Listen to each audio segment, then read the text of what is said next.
नमस्कार दोस्तों, स्वागत है आपका आज के मुख्य समाचारों की वीडियो में। जी हां दोस्तों, आपको यहां पर देखने को मिलेंगी सुबह से लेकर शाम तक की तमाम बड़ी खबरें, मुख्य समाचार, ब्रेकिंग न्यूज़ अपडेट्स के रूप में। तो दोस्तों, आप सभी लोगों से रिक्वेस्ट है इस वीडियो को ज़्यादा से ज़्यादा लाइक और शेयर करें।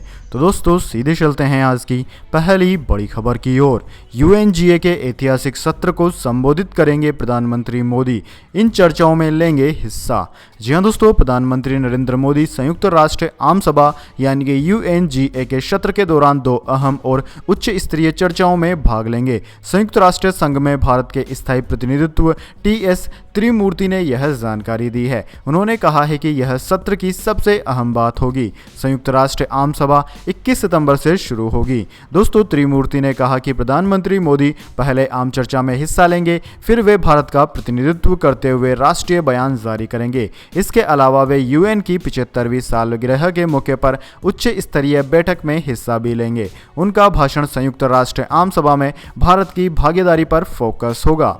इसके बाद दोस्तों, अगली बड़ी खबर। चीन ने दी ताइवान को खुली धमकी, कहा अमेरिका से दूर रहो नहीं तो कर लेंगे कब्जा। जी हां दोस्तों, अमेरिका और ताइवान की दोस्ती से चिढ़े चीन ने ताइवान पर कब्जा कर लेने की धमकी दे दी है। अमेरिकी विदेश मंत्रालय के वरिष्ठ अधिकारी किथ क्रेज के दौरे से बौखलाए चीन के सरकारी अखबार ग्लोबल टाइम्स ने कहा कि शुक्रवार को लड़ाकू विमानों का ड्रिल चेतावनी देने के लिए नहीं था, बल्कि ताइवान पर कब्जे का रिहर्सल था। दोस्तों, आपकी जानकारी के लिए बता दें, चीन ने शुक्रवार को शक्ति प्रदर्शन करते हुए ताइवानी क्षेत्र में लड़ाकू जेट समेत 18 विमान उड़ाए थे। कम्युनिस्ट सरकार के मुखपत्र में यह भी कहा गया है कि ताइवान की स्वतंत्रता खत्म होने वाली है। उसने कहा कि वह युद्ध से पीछे नहीं हटता और इसके लिए उसने भारत सीमा का भी जिक्र किया। इसके बाद दोस्तों, अगली बड़ी खबर।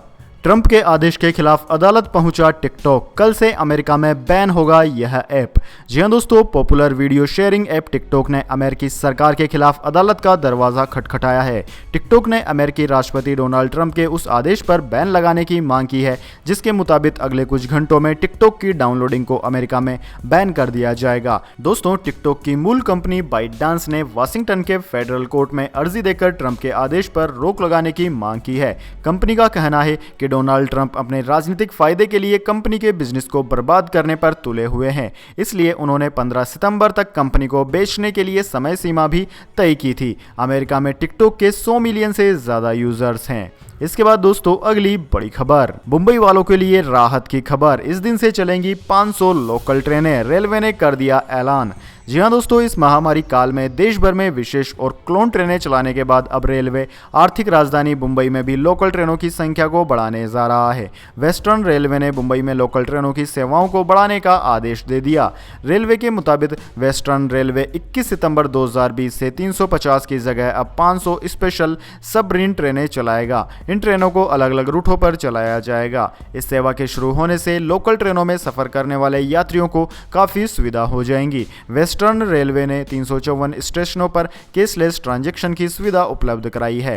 रोज औसत लगभग 4,50,000 से अधिक यात्री इन सुविधाओं का फायदा ले रहे हैं। इन स्टेशनों पर रिजर्व और अनरिजर्व टिकट खरीदने वाले काउंटरों पर, कैटरिंग यूनिट, पार्सल ऑफिस में और अन्य तरह के लेन देन को पूरी तरह से डिजिटल कर दिया गया है। यानी कि मुंबई में 500 लोकल ट्रेनें और चलेंगी, साथ ही ट्रांजैक्शन भी सारे डिजिटल होंगे, यानी कि आपको टिकट भी डिजिटल तौर पे ही खरीदना होगा। इसके बाद दोस्तों, अगली बड़ी खबर। केंद्र सरकार दे रही है 50 लाख रुपए जीतने का मौका, जीतना होगा ग्रैंड आईसीटी चैलेंज। जी हां दोस्तों, केंद्र सरकार ने लोगों को 50 लाख रुपए जीतने का मौका दिया है। इस इनामी राशि को जीतने के लिए लोगों को एक ग्रैंड आईसीटी चैलेंज प्रतियोगिता में भाग लेना होगा। इस चैलेंज को जीतने के लिए लोगों को जलापूर्ति और इससे मॉनिटरिंग सिस्टम को डेवलप करना होगा। ये सिस्टम गाँव में लगाया जाएगा। दोस्तों, राष्ट्रीय जल जीवन मिशन ने इलेक्ट्रॉनिक्स और सूचना प्रौद्योगिकी मंत्रालय के साथ मिलकर इस चैलेंज को पूरा किया है। स्मार्ट जल आपूर्ति, मापन और निगरानी प्रणाली को डिजाइन करने के लिए भारतीय स्टार्टअप, सूक्ष्म, लघु और मध्यम और अन्य भारतीय कंपनियां भाग ले सकती है। दोस्तों, इस प्रोग्राम की इनामी राशि की बात की जाए तो इस चैलेंज में पहले स्थान पर आने वाली टीम या फिर व्यक्ति को 50 लाख रुपए की नगद राशि दी जाएगी। प्रतियोगिता में दूसरे नंबर पर आने वाले को 20 लाख रुपए का इनाम मिलेगा। साथ ही तीसरे नंबर के विजेता को भी इनाम का प्रावधान रहेगा। इसके बाद दोस्तों अगली बड़ी खबर, राज्यपाल धनखड़ का ममता सरकार पर हमला, बोले बंगाल बना गैरकानूनी बम बनाने की पनाहगाह। जी हां दोस्तों, पश्चिम बंगाल के राज्यपाल जगदीप धनखड़ ने एक बार फिर से राज्य सरकार की आलोचना की है। इस बार राज्य सरकार को निशाने पर लेते हुए उन्होंने कहा कि पश्चिम बंगाल अवैध बम बनाने का अड्डा बन गया है और राज्य प्रशासन कानून और व्यवस्था में चिंताजनक गिरावट के लिए अपनी जिम्मेदारी से बच नहीं सकता। गैरकानूनी बम बनाने में बढ़ोतरी का यह आरोप बंगाल के आतंकवादियों की गिरफ्तारी के बाद आया है। दोस्तों आपकी जानकारी के लिए बता दें, राष्ट्रीय जांच एजेंसी एनआईए ने अंतर्राष्ट्रीय स्तर पर प्रतिबंधित आतंकवादी संगठन अलकायदा द्वारा भारत में ठिकाने बनाने की कोशिश का भांडाफोड़ किया और पश्चिम बंगाल एवं केरल में उस पर शिकंजा कसते हुए 9 सदस्यों को गिरफ्तार किया है। यह जानकारी भी एजेंसी के आधिकारिक प्रवक्ता ने शनिवार को ही दी थी। इसके बाद दोस्तों अगली बड़ी खबर, हटने के कुछ ही घंटों के भीतर पेटीएम गूगल प्ले स्टोर पर फिर से हुआ उपलब्ध। जी हां दोस्तों, डिजिटल पेमेंट ऐप पेटीएम की गूगल स्टोर पर वापसी हो गई है। गूगल की कार्यवाही के कुछ ही घंटों के भीतर पेटीएम ऐप दोबारा गूगल प्ले स्टोर पर उपलब्ध हो गया, यानी कि यूजर्स एक बार फिर से प्ले स्टोर से पेटीएम ऐप को डाउनलोड कर सकेंगे। कंपनी ने ट्वीट कर यह जानकारी साझा की है। इससे पहले 18 सितंबर को ही गूगल प्ले स्टोर से पेटीएम पर नियमों के उल्लंघन का आरोप लगाते हुए ऐप को प्ले स्टोर से हटा दिया गया था। गूगल ने ब्लॉग के जरिए इसका कारण बताते हुए कहा था कि हम किसी भी गैम्बलिंग यानी कि जुआ खेलने वाले प्लेटफॉर्म, ऑनलाइन कैश वाले गेम ऐप्स को समर्थन नहीं करते हैं। अगर कोई ऐप उपभोक्ताओं को बाहरी वेबसाइटों की ओर ले जाता है जो उन्हें असली पैसे या नगद पुरस्कार जीतने के लिए टूर्नामेंट में भाग लेने की अनुमति देता है, तो यह हमारी नीतियों का उल्लंघन है। इसी वजह से पेटीएम को बाहर कर दिया गया था। इसके बाद दोस्तों अगली बड़ी खबर, 23 सितंबर को भारत में अपना पहला ऑनलाइन स्टोर लॉन्च करेगी एप्पल, मिलेगी नई सुविधाएं। जी हां दोस्तों, एप्पल भारतीय बाजार में अपने ऑनलाइन स्टोर को ओपन करने के लिए काफी समय से चर्चाओं में है और अब ग्राहकों के लिए अच्छी खबर यह है कि एप्पल ने आखिरकार ऐलान कर दिया है कि वह अगले हफ्ते भारत में अपने ऑनलाइन स्टोर की शुरुआत करेगी, जहां देश भर के ग्राहकों को पहली बार कंपनी के उत्पादों की पूरी श्रृंखला की पेशकश की जाएगी। इस पहल से एप्पल को त्योहारी मांग का फायदा उठाने में मदद मिलेगी। तकनीकी क्षेत्र की दिग्गज कंपनी ने बताया कि 23 सितंबर को शुरू होने वाले नए ऑनलाइन स्टोर्स से ग्राहकों को दुनिया भर में फैले एप्पल स्टोर के समान सेवाएं मिलेगी। एप्पल के सीईओ टिम कुक ने फरवरी में कहा था कि कंपनी इस साल के आखिर में भारत में अपना ऑनलाइन स्टोर शुरू करेगी, जबकि उसका पहला पारंपरिक खुदरा स्टोर 2021 में चालू होगा। एप्पल की वरिष्ठ उपाध्यक्ष डिडेर ओब्रायन ने कहा कि हम जानते हैं कि हमारे उपयोगकर्ता जुड़े रहने, सीखने और रचनात्मकता का इस्तेमाल करने के लिए प्रौद्योगिकी पर भरोसा कर रहे हैं और भारत में एप्पल स्टोर को ऑनलाइन लाकर हम इस महत्वपूर्ण समय में अपने ग्राहकों को एप्पल की बेहतरीन पेशकश दे रहे हैं। इसके बाद दोस्तों अगली बड़ी खबर, भारत में महामारी से मरीजों की रिकवरी रेट सबसे अधिक, अमेरिका को भी पछाड़ा। जी हां दोस्तों, स्वास्थ्य मंत्रालय ने शनिवार को कहा कि भारत ने इस महामारी के रोगियों के स्वस्थ होने के मामले में ऐतिहासिक वैश्विक उपलब्धि हासिल कर ली है, अमेरिका को पीछे छोड़ दिया है। इस मामले में शीर्ष स्थान पर पहुंच गया है। मंत्रालय ने कहा है कि देश में अब तक 42,08,431 इस महामारी के रोगी स्वस्थ हो चुके हैं, जो दुनिया के सभी देशों में संक्रमण मुक्त हुए रोगियों की संख्या का सर्वाधिक संख्या है। देश में संक्रमण से स्वस्थ होने की दर करीब 80% हो गई है, वहीं संक्रमण से मृत्यु दर घटकर 1.61% रह गई है। अब दोस्तों इसके बाद जान लेते हैं पूरी दुनिया और भारत में क्या है इस महामारी की स्थिति। तो सबसे पहले बात की जाए भारत की, तो दोस्तों भारत में इस महामारी के आंकड़े हर रोज नया रिकॉर्ड बना रहे हैं। दोस्तों फिलहाल की बात की जाए तो फिलहाल इस महामारी से संक्रमित मरीजों की संख्या 53,50,000 को पार कर गई है, जबकि मौत का आंकड़ा 85,000 से कहीं ज्यादा हो गया है। भारत में सबसे ज्यादा प्रभावित राज्य महाराष्ट्र है, जहां पर 11,70,000 से ज्यादा संक्रमित है। दूसरा नंबर आंध्र प्रदेश का है, जहां पर 6 लाख से ज्यादा संक्रमित है। इसके बाद में दोस्तों तमिलनाडु, कर्नाटक, उत्तर प्रदेश, दिल्ली, वेस्ट बंगाल, ओडिशा, तेलंगाना, बिहार, असम, केरला, गुजरात, राजस्थान, हरियाणा आदि राज्यों का नाम आता है। इसके अलावा दोस्तों मध्य प्रदेश भी एक ऐसा राज्य है। इन तमाम राज्यों में 1 लाख से ज्यादा संक्रमित हैं। इसके बाद दोस्तों जान लेते हैं क्या है पूरी दुनिया का हाल, लेकिन उससे पहले मेरी आपसे छोटी सी रिक्वेस्ट है, अगर दोस्तों आपको अभी तक हमारी न्यूज़ पसंद आई है तो इसे एक छोटा सा लाइक ज़रूर दे दें, और अगर आपको पसंद नहीं आई है तो बेशक आप डिसलाइक भी कर सकते हैं, लेकिन दोस्तों लाइक और डिसलाइक करके अपना वोट ज़रूर दीजिए, क्योंकि दोस्तों यही हमारी मेहनत का फल होता है और इसी से हमें पता चलता है कि आपको हमारी वीडियो पसंद आई है या नहीं। तो दोस्तों जल्दी से जान लेते हैं क्या है पूरी दुनिया की स्थिति। तो दोस्तों पूरी दुनिया में इस वक्त तक इस महामारी के संक्रमितों का आंकड़ा 3 करोड़ 5 लाख को पार कर गया है, जबकि मौतों का आंकड़ा 9,50,000 के पार है। दुनिया में सबसे ज़्यादा प्रभावित देश अमेरिका है, जहां पर 67 लाख से कहीं ज़्यादा संक्रमित है। दूसरा नंबर भारत का है, जबकि तीसरा नंबर ब्राज़ील का है, जहां पर लगभग 45 लाख संक्रमित है। इसके बाद में दोस्तों Russia, Peru, Colombia, Mexico, South Africa, Spain, Argentina, Chile, France, Iran, United Kingdom आदि देशों का नाम आता है। इसके बाद दोस्तों अगली बड़ी खबर, INS विराट ने शुरू की अपनी अंतिम यात्रा, करीब 30 साल तक रहा भारतीय नौसेना की शान। जी हां दोस्तों, भारतीय नौसेना से रिटायर विमान वाहक पोत INS विराट मुंबई से अपनी आखिरी यात्रा पर रवाना हो चुका है। इसे गुजरात के भावनगर स्थित अलंग ले जाया जा रहा है, जहां दुनिया के सबसे बड़े शिप ब्रेकिंग यार्ड में तोड़ दिया जाएगा। करीब 30 साल भारतीय नौसेना की शान रहे INS विराट को 6 मार्च 2017 को भारतीय नेवी की सेवा से मुक्त कर दिया गया था। यह जहाज भारत से पहले ब्रिटेन की रॉयल नेवी में HMS हर्मिस के रूप में 25 साल तक अपनी सेवाएं दे चुका था। इसके बाद 1987 में INS विराट को इंडियन नेवी में शामिल किया गया था। करीब 226 मीटर लंबे और 49 मीटर चौड़े INS विराट ने भारतीय नौसेना में शामिल होने के बाद जुलाई 1979 में ऑपरेशन जुपिटर में श्रीलंका में शांति स्थापना के ऑपरेशन में हिस्सा लिया। साल 2001 में भारतीय समंदर पर हमले के बाद ऑपरेशन पराक्रम में भी विराट की भूमिका थी। समुद्र के इस महायोद्धा ने दुनिया के 27 चक्कर लगाए, जिनमें इसने 1,94,215 किलोमीटर का सफर तय किया।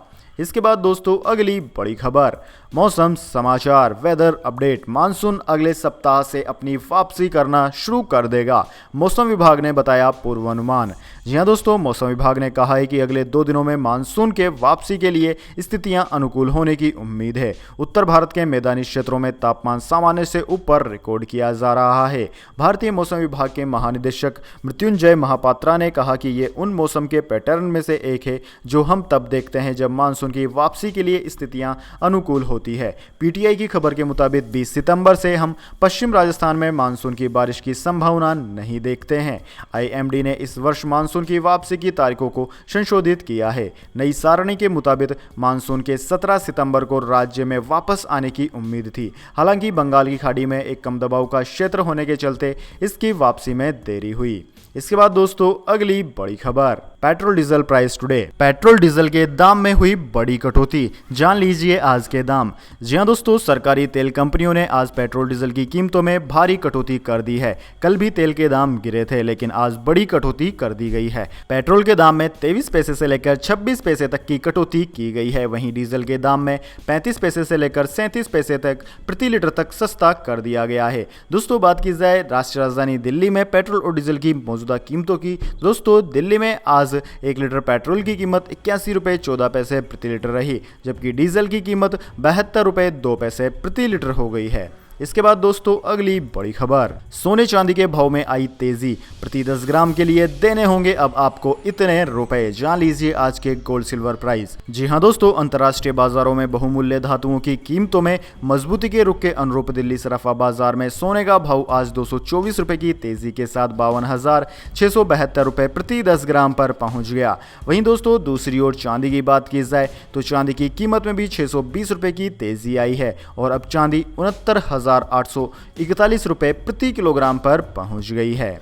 इसके बाद दोस्तों अगली बड़ी खबर, भारत सरकार की बड़ी टेंशन, कुल कर्ज बढ़कर 101.3 लाख करोड़ रुपए हुआ। जी हां दोस्तों, केंद्र सरकार की कुल देनदारी जून 2020 के अंत तक बढ़कर 101.3 लाख करोड़ रुपए पर पहुंच गई है। सार्वजनिक ऋण पर जारी नवीनतम रिपोर्ट में यह जानकारी दी गई है। साल भर पहले यानी कि जून 2019 के अंत में सरकार का कुल कर्ज 88.18 लाख करोड़ रुपए था। सार्वजनिक ऋण प्रबंधन की शुक्रवार को जारी त्रैमासिक रिपोर्ट के अनुसार जून 2020 के अंत में सरकार के कुल बकाये में सार्वजनिक ऋण का हिस्सा 91.1% हो गया है। अंग्रेजी के अखबार बिजनेस स्टैंडर्ड में छवि खबर के मुताबिक वित्त मंत्रालय की एक रिपोर्ट में सामने आया है कि इस रिपोर्ट के मुताबिक जून 2020 के अंत तक सरकार की देनदारी बढ़कर 101.3 लाख करोड़ रुपए हो गई है। मार्च 2020 तक यह कर्ज 94.6 लाख करोड़ रुपए था। इसके बाद दोस्तों अगली बड़ी खबर, 22 साल में 29 पार्टियां एनडीए को छोड़ चुकी है। अकाली दल अकेली सहयोगी जो भाजपा के साथ पहले दिन से है, पर अब किसानों के लिए छोड़ सकती है साथ। जी हां दोस्तों, किसानों के मुद्दे को लेकर एनडीए के सबसे पुराने साथियों में से एक शिरोमणि अकाली दल ने बागी तेवर अपना लिए हैं। एनडीए सरकार में अकाली दल के कोटे से अकेली कैबिनेट मंत्री हरसिमरत कौर ने गुरुवार को इस्तीफा दे दिया। आने वाले समय में अकाली दल एनडीए का हिस्सा रहेगा या नहीं, इस पर पार्टी के अध्यक्ष सुखबीर सिंह बादल का कहना है कि वह इसका फैसला बाद में करेंगे। दोस्तों, अकाली दल यदि एनडीए छोड़ती है तो यह सबसे पुरानी और एकमात्र बची सहयोगी होगी जो बाहर निकल जाएगी। एनडीए के संगठन से लेकर अब तक 22 साल हो चुके हैं। इन 22 सालों में 29 पार्टियां एनडीए छोड़कर बाहर निकल चुकी हैं। इनमें वो तमाम एनडीए फाउंडेशन सदस्य भी हैं जो साथ छोड़ चुकी हैं। सिर्फ बची है तो वो प्रकाश सिंह बादल की अकाली दल। फिलहाल एनडीए में 26 पार्टियां हैं।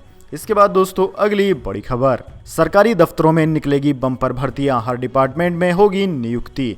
जी हां दोस्तों, सरकारी दफ्तर में नौकरियां ढूंढ रहे हैं तो थोड़ा सब्र करने की जरूरत है। हालांकि सरकार हमेशा ऐसा ही जुमला फेंकती रहती है लेकिन वैकेंसी कभी नहीं निकालती है। लेकिन दोस्तों अभी हाल ही में उत्तर प्रदेश में बम्पर पोस्ट निकालने का प्रोत्साहन दिया गया है। यह भर्तियां हर डिपार्टमेंट में होंगी क्योंकि योगी सरकार ने नौजवानों को रोजगार देने के लिए प्रयास शुरू कर दिया है। सीएम योगी आदित्यनाथ ने सभी विभागों में खाली पदों के लिए भर्ती प्रक्रिया को शुरू करने के निर्देश दे दिए हैं। उन्होंने मुख्य सचिव सहित समस्त अपर मुख्य सचिव को 1 हफ्ते में खाली पदों पर ब्यौरा देने को कहा है। मुख्यमंत्री ने कहा है कि 3 महीनों में भर्ती प्रक्रिया शुरू करते हुए 6 महीनों के अंदर सभी को अपॉइंटमेंट लेटर दे दें। इसके बाद दोस्तों अगली बड़ी खबर, सरकार जल्द लागू करेगी स्क्रैपेज पॉलिसी, 30% तक सस्ती हो जाएंगी नई कारें। जी हां दोस्तों, लंबे समय से लटकी स्क्रैपेज पॉलिसी जल्द लागू हो सकती है। सरकार ने इसकी जानकारी संसद में दी है। केंद्रीय राज्य मंत्री जनरल वीके सिंह ने शनिवार को बताया कि वाहन स्क्रैपिंग पॉलिसी के लिए कैबिनेट नोट तैयार कर लिया गया है। एक सवाल के जवाब में उन्होंने बताया कि अनफिट और पुराने वाहनों को हटाने के लिए नए पॉलिसी का कैबिनेट नोट तैयार हो गया है। माना जा रहा है कि स्क्रैपेज पॉलिसी के लागू होने से सुस्त और गिरावट का सामना कर रही देश की अर्थव्यवस्था को ताकत मिलेगी। नई गाड़ियों की मांग बढ़ने से ऑटोमोबाइल सेक्टर रफ्तार पकड़ेगा। ग्राहकों को नए वाहन 30% तक सस्ते मिलेंगे। पुराने वाहनों से वायु प्रदूषण में 25% की कमी आएगी। वहीं स्क्रैप सेंटरों पर बड़े पैमानों पर रोजगार उपलब्ध होंगे। इसके बाद दोस्तों अगली बड़ी खबर, जियो और एयरटेल के इन प्लान्स के साथ फ्री में देख सकते हैं आईपीएल 2020, मोबाइल पर उठा सकते हैं लुफ्त। जी हां दोस्तों, इंडियन प्रीमियर लीग यानी कि आईपीएल का आगाज 19 सितंबर से हो चुका है। आईपीएल 2020 का पहला मैच 19 सितंबर को 7:30 बजे खेला गया। अगर आप क्रिकेट लवर हैं तो दोस्तों आईपीएल 2020 भी देखना चाहेंगे तो ऐसे में आपको टेलीकॉम कंपनियां कई प्रीपेड प्लान ऑफर कर रही है जिनसे ग्राहक फ्री में आईपीएल का आनंद ले सकते हैं। रिचार्ज प्लान की बात की जाए तो इसमें रिलायंस जियो और भारती एयरटेल दोनों कंपनियां ऐसे प्लान पेश कर रही है जिसके साथ Disney plus Hotstar VIP subscription free में दिया जाता है। जानकारी के लिए बता दें दोस्तों, आईपीएल का मैच देखने के लिए आपको हॉटस्टार का सब्सक्रिप्शन करना जरूरी है। ऐसे में ये दोनों कंपनियां आपको कुछ ऐसे रिचार्ज पैक दे रही है जिनके अंदर आपको 1.5 GB नेट मिलेगा, साथ ही हॉटस्टार का सब्सक्रिप्शन भी मिलेगा। तो दोस्तों यह थी आज की तमाम बड़ी खबरें। इसके बाद दोस्तों बारी आती है आज के माइंड क्विज क्वेश्चन की। जी हां दोस्तों, एक आसान से सवाल का जवाब देकर आप जीत सकते हैं एक अमेजिंग सरप्राइज गिफ्ट हमारे यूट्यूब चैनल की ओर से। तो दोस्तों आज का सवाल आपकी स्क्रीन पर आ चुका है। पहला आईपीएल कौन से ईयर में हुआ था, साथ ही यह कौन सी टीम ने जीता था? अगर दोस्तों आप जानते हैं इस सवाल का जवाब तो जल्दी से कमेंट बॉक्स में लिख दीजिए। अगर दोस्तों आपका जवाब होता है एकदम सही और आप चुन ले जाते हैं लकी विजेता के रूप में तो आपको मिल सकता है एक अमेजिंग सरप्राइज गिफ्ट हमारे यूट्यूब चैनल की ओर से। तो दोस्तों जल्दी से अपना उत्तर कमेंट बॉक्स में लिख दीजिए, वीडियो को लाइक कर लीजिए और चैनल को सब्सक्राइब करके बेल आइकन भी दबा लीजिए। धन्यवाद। वंदे मातरम। जय हिंद, जय भारत।